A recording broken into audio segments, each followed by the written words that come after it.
please welcome to the stage United States Senator Tim Scott.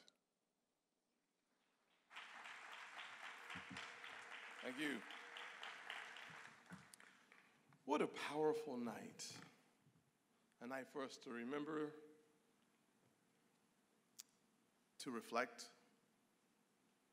and to ask ourselves a question about the poison that sometimes exists in dark regions of our hearts. Clemente Pinckney did not have that poison. I reflect back on my own time in the U.S. Senate. I think about the first text that I received when the announcement came. It came from Clemente Pinckney, and I thank the Lord Almighty that I saved the texts. Anybody ever been happy that you saved information that you did not know one day you would absolutely, desperately need? That's the text I have. And as we wrestle with where we're going as a nation, I oftentimes tell myself we have to come to Charleston to understand the power of forgiveness, but also the legacy of bondage. Because when we trace back through history, we understand and appreciate the unique position Charleston had in the Civil War, the unique position Charleston had of the slaves coming through. And then we fast forward to 2015, and we once again see the unique position Charleston has in the story of America that needs to be understood in a different way, in a different light, because something has gone wrong. In the deepest wells of our soul, too often, we find ourselves running to our own factions, unable to find clarity and truth. But for me, I can just be reminded of the public servant, the pastor, and my friend, Clemente Pinckney. And my first text, he says, "Congratulations, Senator. I'm so excited and happy for you." You see, not an ounce of partisanship in his heart. He was, in fact, without any question, a happy, committed Democrat. But he was excited that something new was happening. And he celebrated with those who were celebrating. I remember being a senator, he would text me later on. That was 2012, that text from December 17th, 2012. And then sometime in early January, he says, "Senator, we need some tickets to come see our President Obama get sworn in."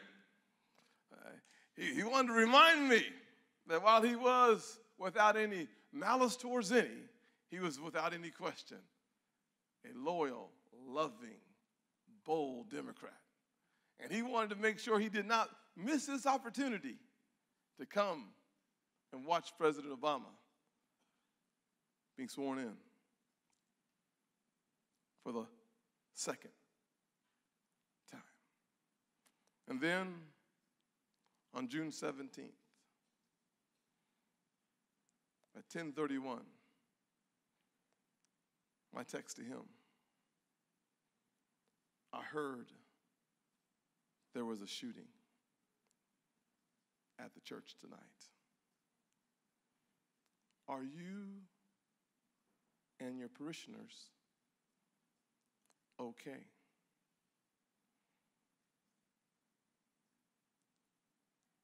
And I waited. And I waited. And I waited.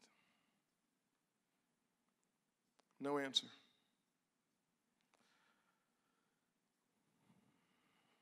You know,